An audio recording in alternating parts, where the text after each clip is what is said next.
பொண்ணு மாப்பிள்ள 2 பேரும் பிராகாரத்தை சுத்திட்டு சுவாமியை வேண்டி சீக்கிரம் வந்துருங்க. கட்டு முட்டு தாலியை கட்டிடலாம். என்னங்க இது?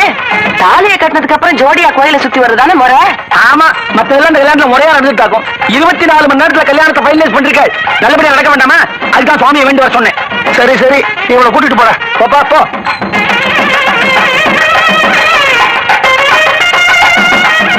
நீங்க எங்க போறீங்க? எனக்கு இந்த கல்யாணம் ரொம்ப பயமா இருக்கு. முதல் கடவுள் விநாயகர், அவரை நான் வேண்டி வந்துடுறேன். என்ன சாமி, என்னாச்சு?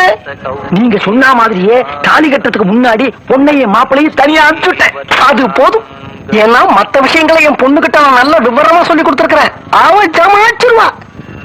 அக்கா, நான் உங்ககிட்ட தனியா